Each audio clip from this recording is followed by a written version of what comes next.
Back to school is right around the corner, and here at Channel 8, we're helping you get ready for it. Our third annual Back to School Drive is underway as we speak. Together with Lincoln Public Schools, we're collecting new school supplies for kids here in the capital city. You're taking a live look outside, out at our front parking lot here on South 10th Street. Our teams are standing by, ready to meet you and collect everything needed to help some local students get ready to return to the classroom. And we're taking everything from pens and pencils. We just want supplies for kids in the area. Backpacks, all the good stuff. Good morning and thanks so much for joining us. I'm Meg West. Andrew Ward has the morning off. Our school supply drive kicking off at 6 this morning, and the community already showing up big time. Our very first donation coming in early this morning. You can see the vehicle there and our team helping collect the items before the truck drove away. Many more coming in all morning. And if you're looking to donate, there's still, of course, plenty of time. Our teams will be out there all day until 6, rain or shine, tonight to take your donation. So come by our station located just south of 10th in Van Dorn. And in our back to school countdown, we're sitting down with the man in charge at Lincoln Public Schools. What we're looking to do is seek and identify additional opportunities for LPS team members and our board members to be publicly visible and engaged out in the community. Superintendent Dr. John Scretta discussing his goals for the district this school year with us. Coming up tonight, find out how he's looking to engage families in the community to reach those objectives and what big upgrades he says are coming for kids of the district. Hear all that and more in the second part of his in-studio sit-down interview with our own Andrew Ward tonight at 6. Here I am just picking things up slowly.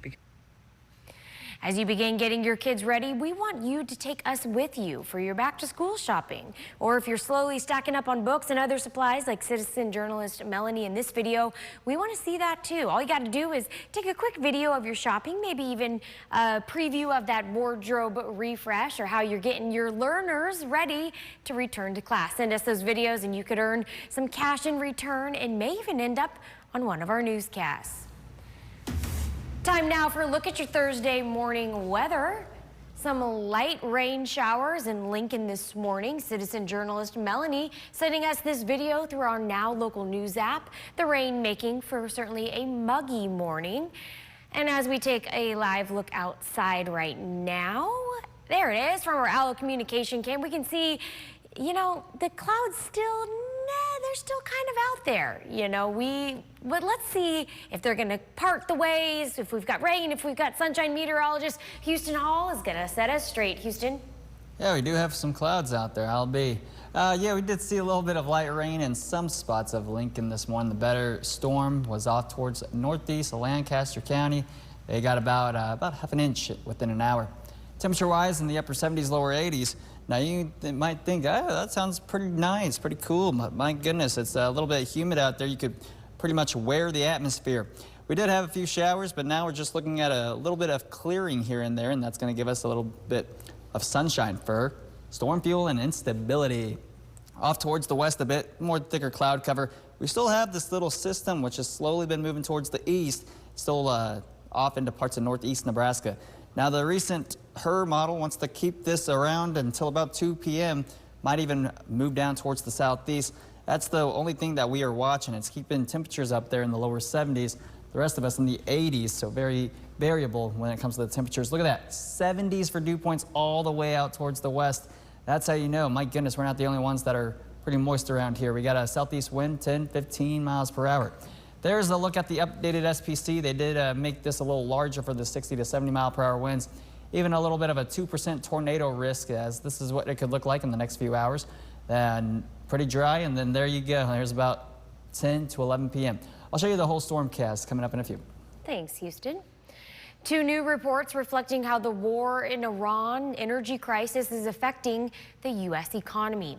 One showing the bad news, a decline in growth in the second quarter. The U.S. gross domestic product expanded at a rate of 1.5% year over year. That's below the prior quarter and less than economists had expected. The good news comes in the other report, indicating inflation slowed during Iran war ceasefire efforts. It shows the personal consumption expenditures price index dropped between May and June, but many economists see that as only temporary. New concerns about the war with Iran expanding in the region. Saudi Arabia and Egypt now reporting drone interceptions and strikes. The new escalation rocking the economy, sending oil prices up and the stock markets down. And as Olivia Rubin reports, Israel Prime Minister Benjamin Netanyahu tells ABC President Donald Trump is calling the shots on what happens next. Today, new economic fallout after the U.S. launched a new heavy wave of strikes against Iran. The government saying these were retaliatory strikes after Iran targeted American forces in the region in a surprise attack. This new video showing a plume of smoke rising in a southern Iranian city in the aftermath. We're going to be hitting them very hard because it's our turn to hit them.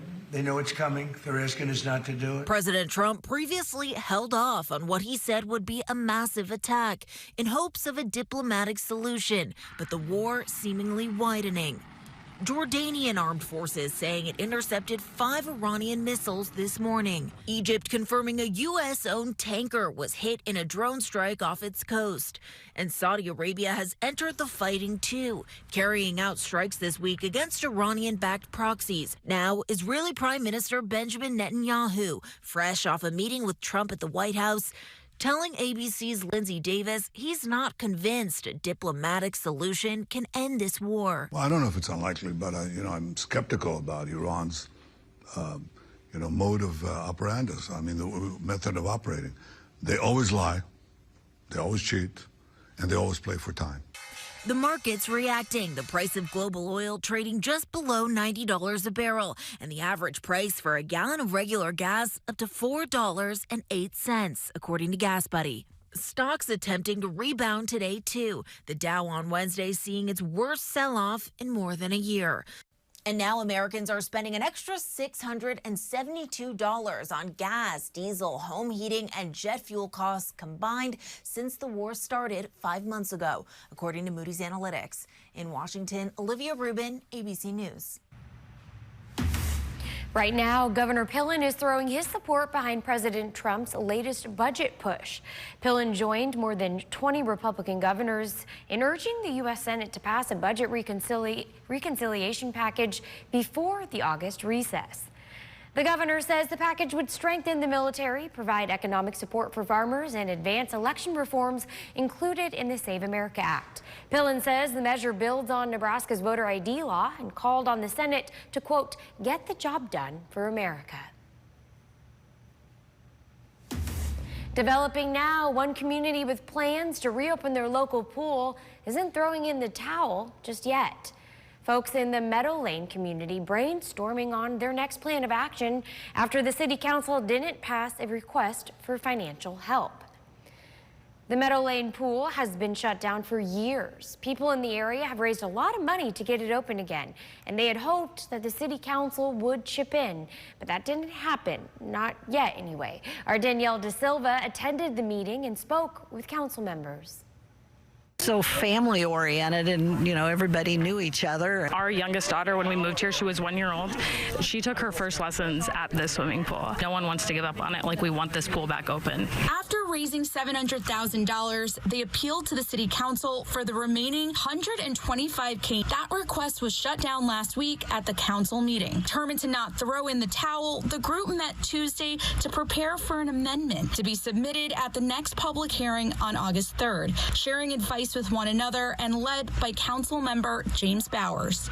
It's nerve-wracking because if you've never done it, it's different. Be very clear what you're supporting, what you're asking for. What you are an expert on is how Meadow Lane matters to you. Meadow Lane Pool, they have done what we so often ask communities to do.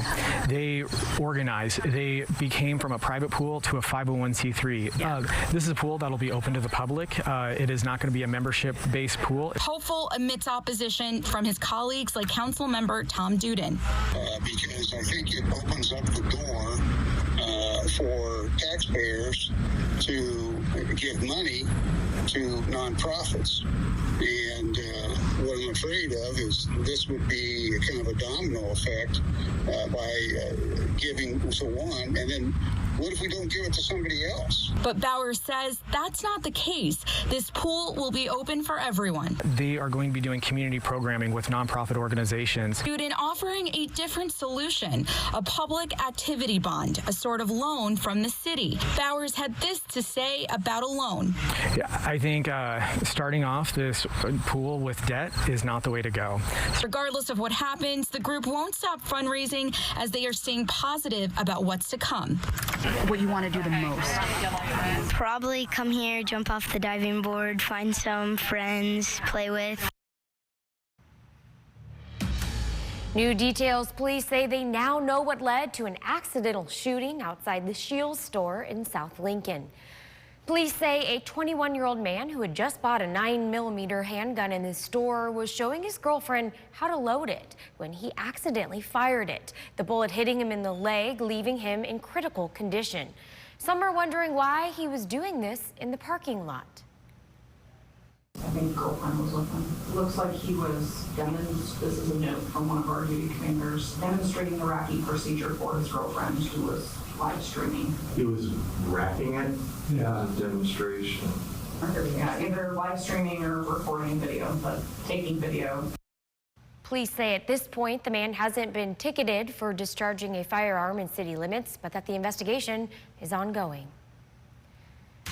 When we come back after the break, tough diagnosis. The disease Husker talent Amon Green says he has and why he says he's not afraid. I'm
Back to school right around the corner, and here at Channel 8, we're helping you get ready for it.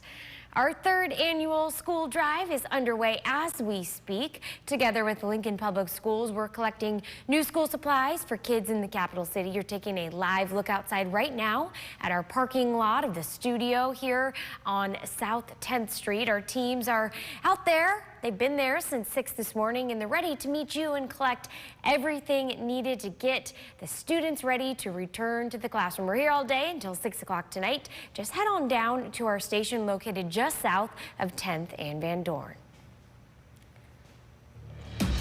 New developments, a former Husker grade announcing he's been diagnosed with the disease. Most of you Husker fans remember Ahman Green, the great running back who played for the Big Red back in the mid-90s. Well, he has now been diagnosed with early onset Parkinson's disease. Despite the tragic news, Ahman revealed that he was not scared of the diagnosis, stating on the Go Long podcast that, quote, "My clock is going to stop ticking when I want it to stop ticking." Green received his official diagnosis in January of last year after noticing symptoms like nighttime foot twitching and sleep disturbances. He said he wanted to wait to go public until after he spoke with his family and friends and had some time to process it.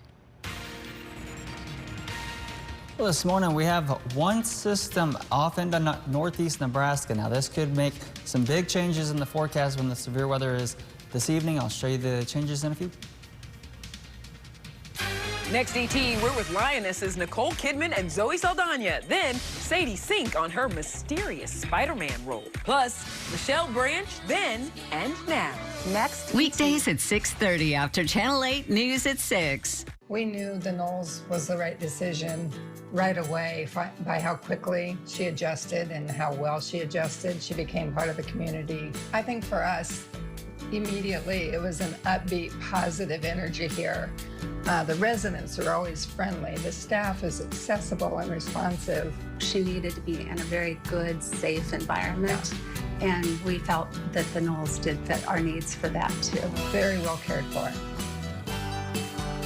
The Osher Lifelong Learning Institute, or OLLI, is for adults over 50 who love learning. Come to the OLLI Open House on August 7th at the UNL East Campus Union from 12:30 to 3:30 p.m. to learn more. Sign up now at olli.unl.edu. If you have sunken, cracked, or uneven concrete in your driveway, sidewalk, or patio, there's only one local family-owned company to call: Thrasher Foundation Repair. Only Thrasher has been fixing concrete in the Midwest for more than 50 years. Only Thrasher has over 34,000 five-star reviews. Don't wait to fix your concrete. Join over 200,000 happy customers who will tell you there's only one company to call: Thrasher Foundation Repair. This is Tom Osborne, and for me, Sunday mornings are a special time for family, faith, and community. Research shows that attending church regularly can lead to a longer, happier life with reduced depression and faster recovery from illness. By making Sunday mornings a priority, you'll experience a sense of hope, purpose, and belonging. Embrace the benefits of worship and keep your Sunday mornings open for this meaningful connection. Please join me and attend the church of your choice this Sunday morning. Now, for your Storm Alert Team forecast with meteorologist Houston Hall.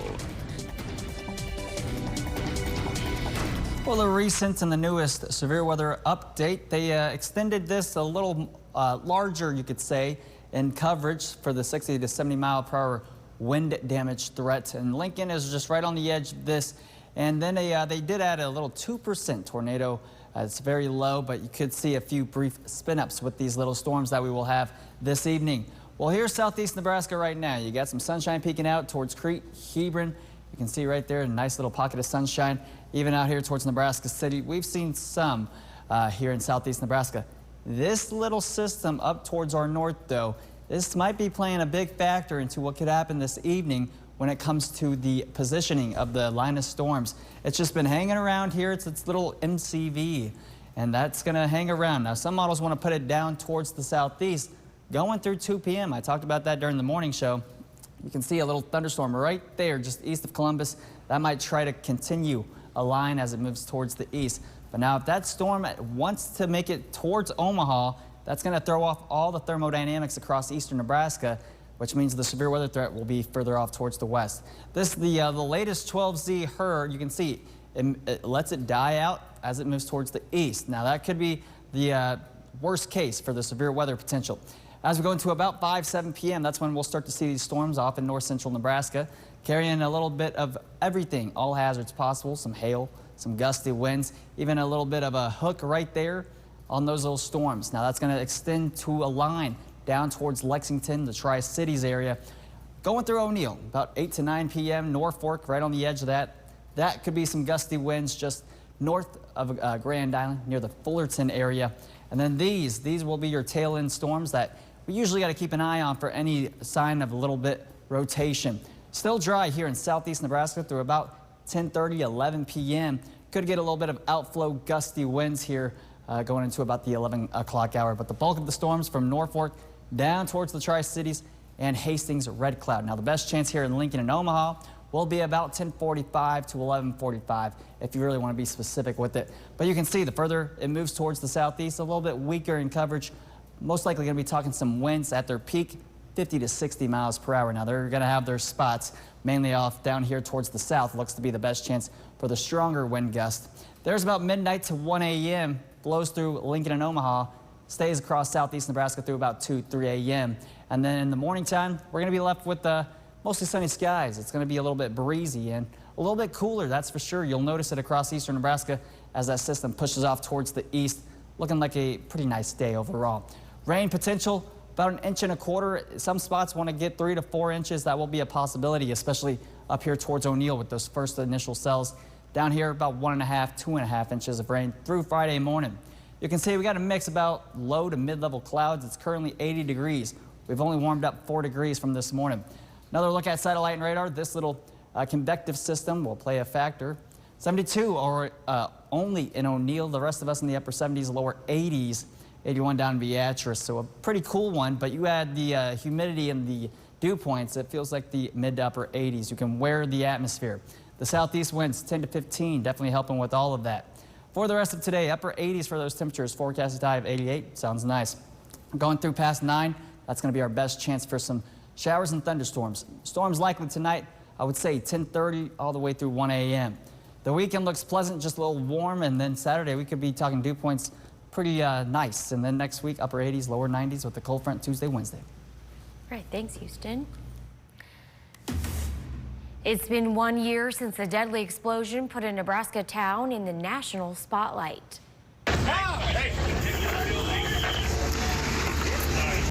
That was the scene 1 year ago. 3 people were killed when an explosion ripped through a plant in Fremont.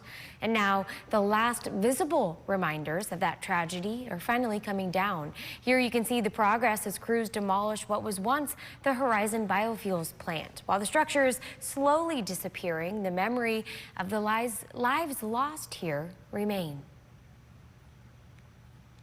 Coming up after the break, free food for all. How the community in Milford is showing up big time to help feed those in need, and why other local food pantries maybe aren't seeing the same support.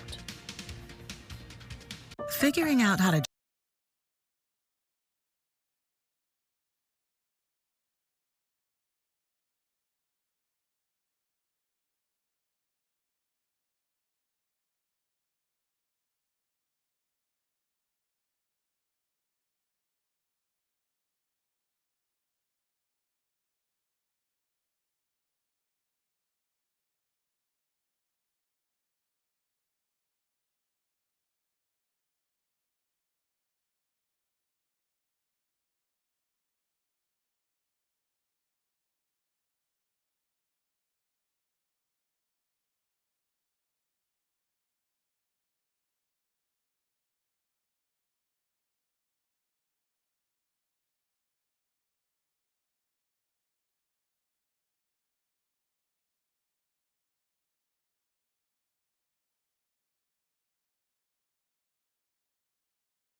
Community is rallying behind a valuable resource. Not too long ago, citizen journalist Melanie sharing the video on the left there with us, showing the little free pantries in Lincoln in desperate need of some restocking. Milford is stocking up, but have been in the same boat as Lincoln. We went out to Milford to find out how they've gotten the community to back their mission and stock the pantry. Channel 8's Skylar Sears reports. Outside one Milford home sits a little free pantry, making a difference for neighbors in need. I've been in that space between choosing between gas and food, and there was a time when there just wasn't anything. Kelly Kibe says that experience stayed with her. After seeing a need in Milford, she started the little free pantry on her front porch about 6 months ago. But her neighbors don't want her to do it alone. And they also see how important it is for the community. So they help keep it stocked with everything from canned food and hygiene products to items like school supplies and football cleats. I don't ever want to see anybody go hungry, and especially children. They don't have a choice. So I want to give people that option that, you know, even if it's a box of crackers, you have something to eat. While Milford has other food resources, she says this pantry offers something different. This is immediate, and a lot of people, it's embarrassing to have to ask for help. And so they don't have to ask, they can just come take what they need. She tells me neighbors will go out of their way to ask what kinds of goods need to be stocked up in the pantry. And Kelly says it has been used more than she ever expected. And she's grateful the community is stepping up to care for one another, showing how each donation adds up to make a big impact. Reporting in Milford, Skylar Sears, Channel 8 News. Still ahead this midday, shooter sentenced to learn the fate of a teenage boy's father who provided the gun used in a deadly school shooting in Georgia. Stay with us. Transform.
News Midday.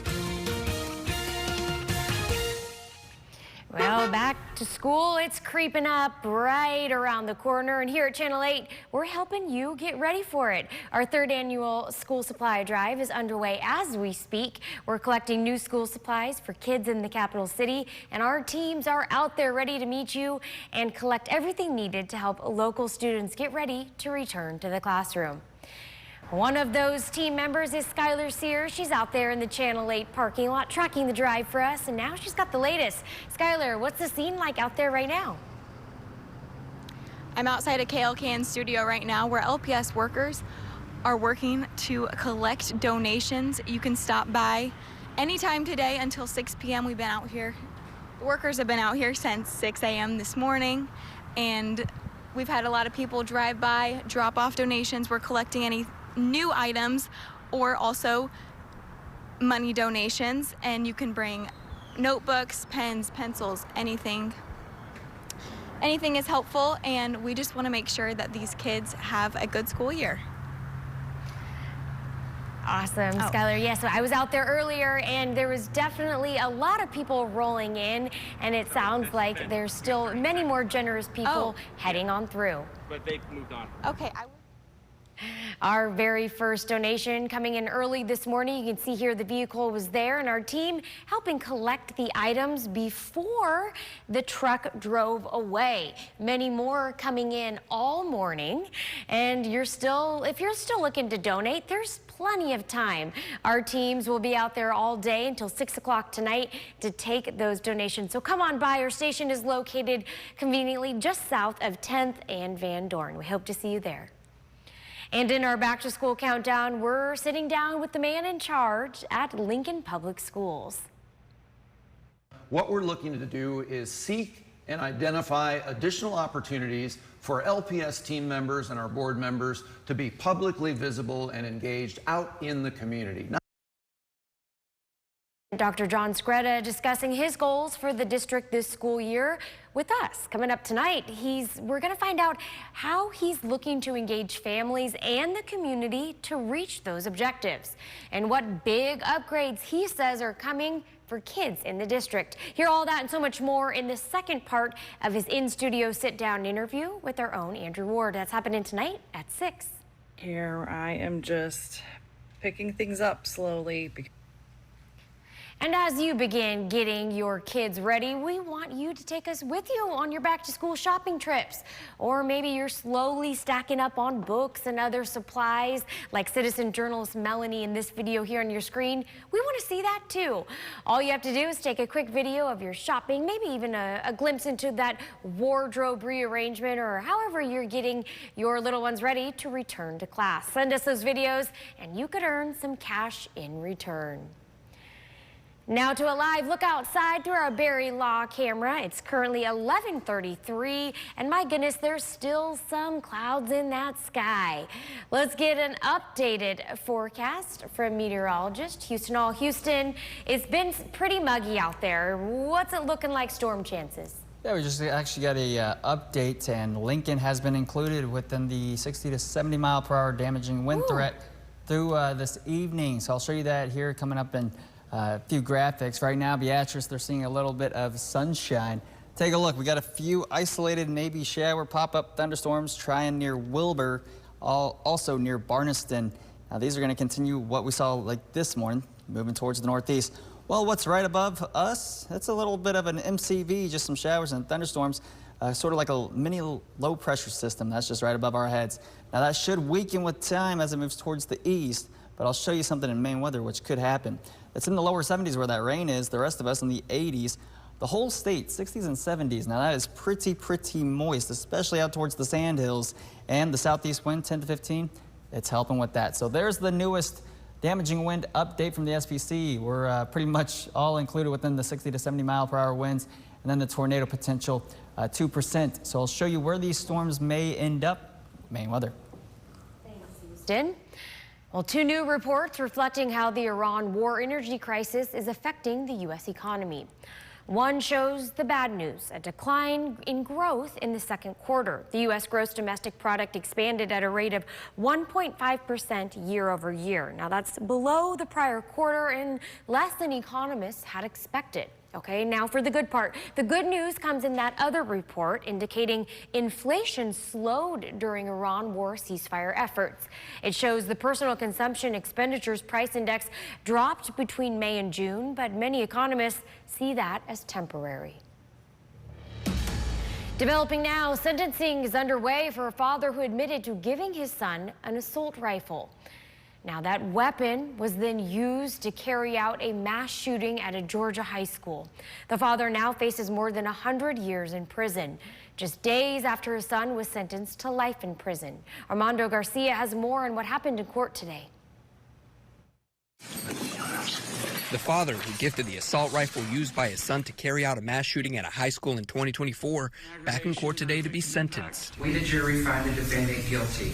In March, a jury finding Colin Gray guilty of 27 counts, including second-degree murder and involuntary manslaughter, after his son Colt Gray killed 2 students and 2 teachers at Appalachia High School. The same judge who is sentencing Colin Gray sentenced Colt Gray just a few days ago to life in prison without parole after Colt pleaded guilty to more than 50 counts. During the father's trial, he told jurors he hoped giving the weapon to his son would help the two bond over hunting and target shooting. He's a good kid. You know, he wasn't perfect, nor was I. Prosecutors accusing the father of ignoring warning signs the son had an affinity for mass shooters, evidence showing the teenager kept a shrine dedicated to the shooter in the 2018 massacre at Marjorie Stoneman Douglas High School. Families of the victims sharing emotional statements in court today. The trauma the students and teachers faced by seeing my husband lay dead on the floor of the hallway because Colin could not be a responsible gun owner. He did not pull the trigger, but purchased and left a firearm accessible to a minor. This case is part of a growing push to hold parents accountable for the actions of their children. Gray is now one of several parents convicted in connection to a school shooting. Armando Garcia, ABC News, New York. Right now, Governor Pillen is throwing his support behind President Trump's latest budget push. Pillen joined more than 20 Republican governors in urging the U.S. Senate to pass a budget reconciliation package before the August recess. The governor says the package would strengthen the military, provide economic support for farmers, and advance election reforms included in the Save America Act. Pillen says the measure builds on Nebraska's voter ID law and called on the Senate to, quote, get the job done for America. Coming up, flood control, how Lincoln authorities say they were able to avoid disaster after heavy rainfall in the city. Don't go anywhere. Casey's is too nice to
heavy rain.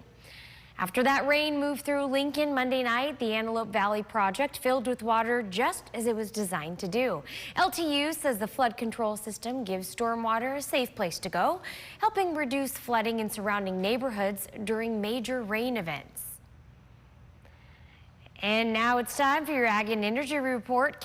Jane King is at the New York Stock Exchange with the latest economic trends.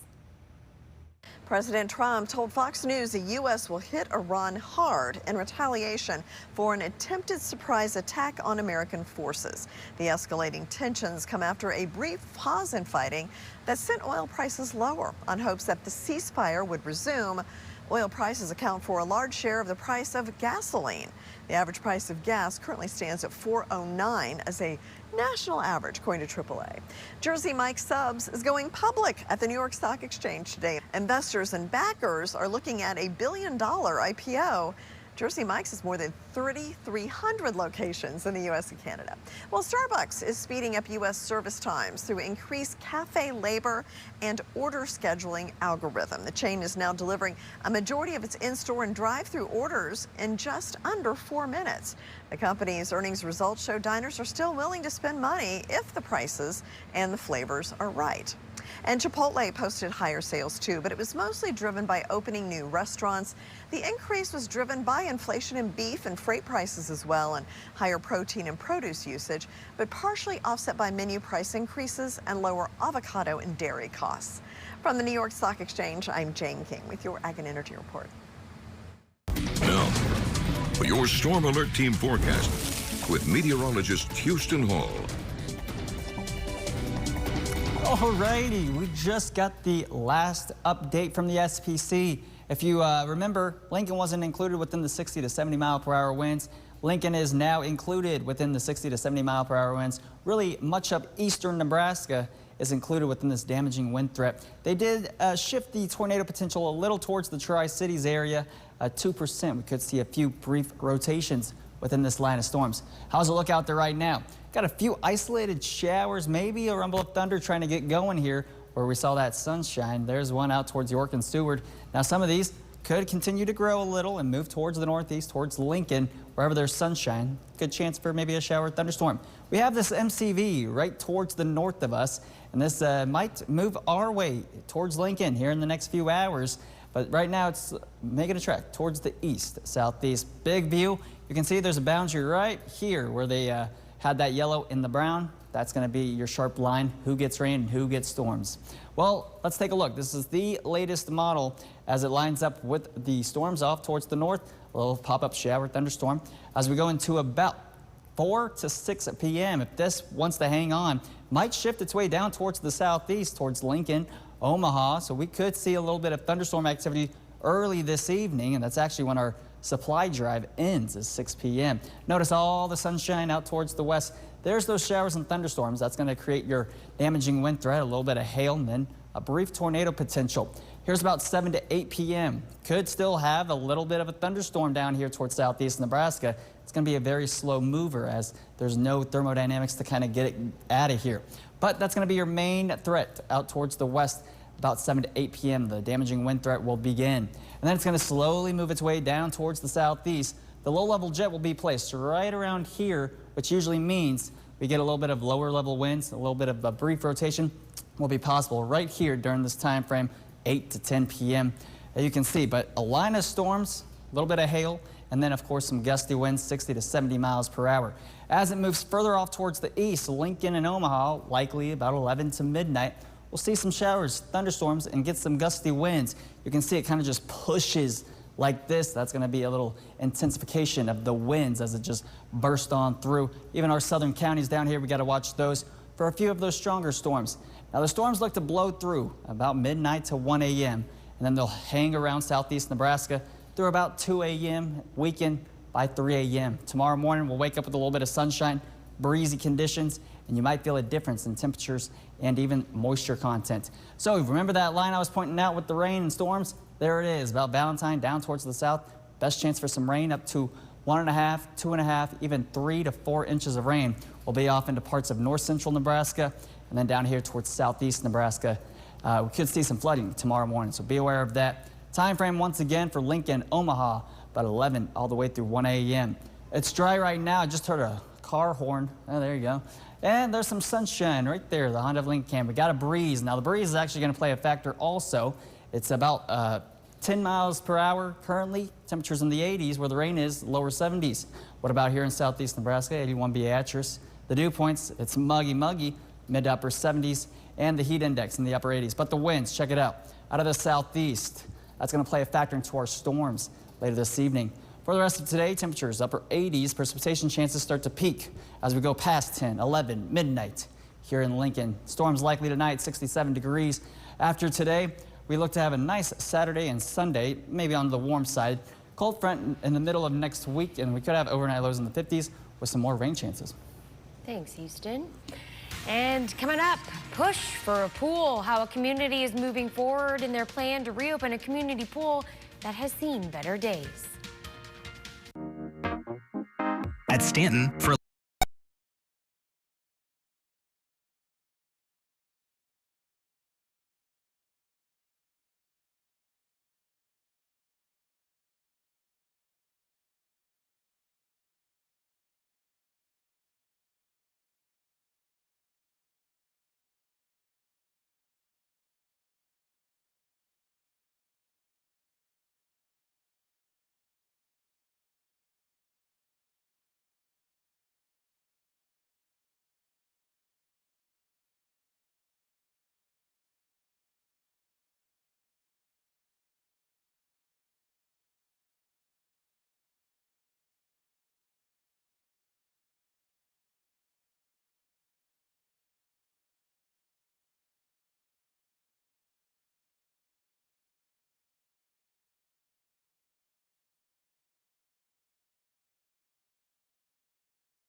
One community with plans to reopen their local pool isn't throwing in the towel just yet.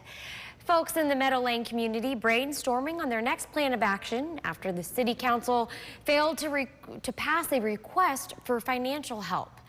The Meadow Lane pool has been shut down for years. People in the area have raised a lot of money to help get it open again, and they hoped that the city council would chip in. But that didn't happen, not yet anyway. Our Danielle Da Silva attending the meeting and speaking with council members. So family oriented, and everybody knew each other. Our youngest daughter, when we moved here, she was 1 year old. She took her first lessons at this swimming pool. No one wants to give up on it. Like, we want this pool back open. After raising $700,000, they appealed to the city council for the remaining $125K. That request was shut down last week at the council meeting. Determined to not throw in the towel, the group met Tuesday to prepare for an amendment to be submitted at the next public hearing on August 3rd, sharing advice with one another and led by council member James Bowers. It's nerve-wracking because if you've never done it, it's different. Be very clear what you're supporting, what you're asking for. What you are an expert on is how Meadow Lane matters to you. Meadow Lane Pool, they have done what we so often ask communities to do. They organize. They became from a private pool to a 501c3. Yeah. This is a pool that'll be open to the public. It is not going to be a membership-based pool. Hopeful amidst opposition from his colleagues like council member Tom Duden. Because I think it opens up the door for taxpayers to give money to nonprofits. And what I'm afraid of is this would be a kind of a domino effect by giving to one and then What if we don't give it to somebody else? But Bowers says that's not the case. This pool will be open for everyone. They are going to be doing community programming with nonprofit organizations. Student offering a different solution, a public activity bond, a sort of loan from the city. Bowers had this to say about a loan. Yeah, I think starting off this pool with debt is not the way to go. Regardless of what happens, the group won't stop fundraising as they are staying positive about what's to come. What you want to do the most? Probably come here, jump off the diving board, find some friends, play with. Happening tonight, a local theater offering an early release of a much anticipated film. Spider-Man Brand New Day is swinging into the Creed Isis Theater one day early ahead of its national release tomorrow, July 31st. The show is starting tonight at 7 o'clock, and be sure to arrive early for the chance to grab the collectible popcorn bucket. The movie follows Peter Parker, your friendly neighborhood Spider-Man, who is starting over with no one left who knows who he is, but some responsibilities can never be left behind. Coming up, caffeine concerns. Learn about the worrying trend and why experts are warning about more young people taking energy-enhancing products. The $1 million.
Among children. According to a new report from the CDC, ABC's Yuri Benajud explains the biggest source of caffeine for kids and how it could affect their health.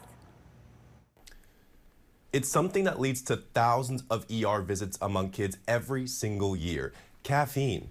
A new report from the CDC finds that more than 60% of kids consume caffeine on any given day. And as kids got older, the more they consumed. For younger kids, sweet bakery products were the most common source, followed by flavored milk, candy, and soda, according to the CDC. And for older kids, soda was the most common, followed by tea and coffee. The American Academy of Pediatrics recommends that kids under the age of 12 don't consume any caffeine at all. For those that are over the age of 12, the recommended limit is 100 milligrams per day, equivalent to about 1 cup of coffee. But doctors warn energy drinks often contain much higher doses of caffeine, plus lots of added sugar. That combo can lead to sleep issues, dehydration, and at higher doses, even more serious outcomes like panic attacks and even seizures. Over the past few years, both emergency rooms and poison centers have seen an increase in kids overdosing on caffeine. Doctors say parents should always read the label, and when it comes to energy drinks, keep them away from kids entirely. Yuri Benajad, ABC News, New York. And now we're taking a live look outside from our ABC Seamless cam. What a beautiful start to the day. I bet the sun's trying to peek out. It's trying its hardest. We'll be back in just a few minutes. Since 1962, Friedman Law has taken on insurance companies for our clients and fought hard for the fair compensation they deserved. Call us or chat online today. No obligation, just information. Sometimes something as simple as a good pencil can make a huge difference. But that's just the start of what many kids need this school year. That's why we're working with LPS to ensure that no child has to be unprepared. Please stop by KLKN on July 30th from 6 a.m. to 6 p.m. and donate any of the items you find on this website by scanning the QR code. Because one pencil can make all the difference. Here you go, Rob. At Spectrum, we believe you shouldn't have to choose between speed, reliability, and value. That's why Spectrum fiber-powered internet gives you all three for just $40 a month. No contract, no commitment. And set up your internet in under 10 minutes. Spectrum fiber-powered internet delivers the most reliable internet for everything you do at home. Streaming, gaming, and connecting. Switch today and get Spectrum fiber-powered internet for just $40 a month. Call now or go online. Something wasn't working with my feet. Was diagnosed with plantar fasciitis. So I went into the Good Feet store and bam. They wanted to make sure that they gave me the right arch support. It really brought me back to being able to be me. Reclaim the good life with a free arch support fitting at the Good Feet store. Good feet, good life. Celebrate America's 250th birthday with Supreme Spa and Pool. Save up to $7,100 on above ground pools, or get 40% off select packages, or take up to $5,000 off a premium spa. Supreme Spa and Pool. Since 1962, Friedman Law has taken on insurance companies for our clients and fought hard for the fair compensation they deserved. Call us or chat online today. No obligation, just information.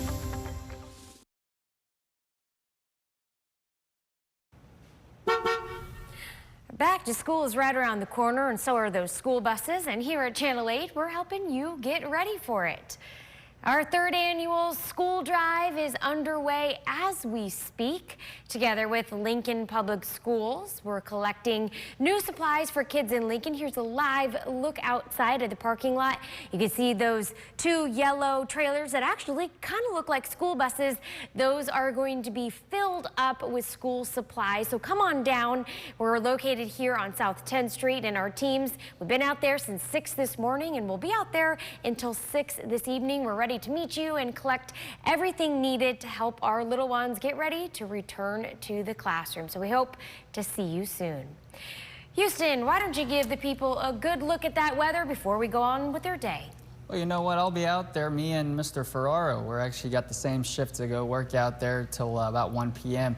So I'll see you out there. Yeah, we have gotten included within the damaging wind threat. Here's a look at about 7:30 to 9:30. The storms will be out, just moving through the Tri-Cities at this point. Moving through Lincoln and areas around about, I'd say 10:45, 11:30 p.m. So have ways to receive alerts as this might be an overnight threat, at least through midnight. And we're looking at damaging winds, so get your trash cans in. Thank you guys so much for watching today, and we hope that you'll swing on by the school supply drive, say hello, and bring some supplies for the kids in the area. Have a great day. Come see us at our new South Point location. Locally owned Comfort Made Mattress Factory, handcrafted, built right here, and backed with a lifetime comfort guarantee.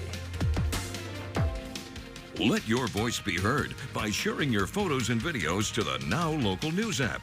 Earn points and redeem them for gift cards. Scan the QR code. Get an 11% rebate on the last roof you'll ever need with steel roofing from Menards. Steel roofing provides your home with the best protection from wind, hail, and fire. Choose from 29 colors and enhance your home's appearance. Available in cut-to-length panels that cover a large area for fast installation. Plus, get an 11% rebate on everything for your roofing project now at Menards.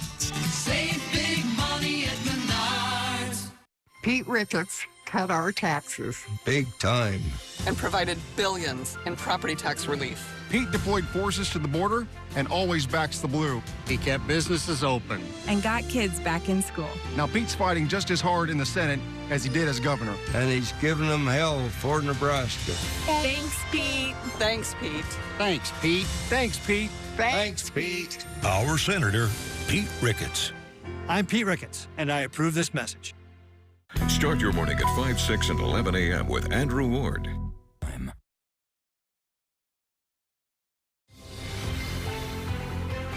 It's time for GMA 3.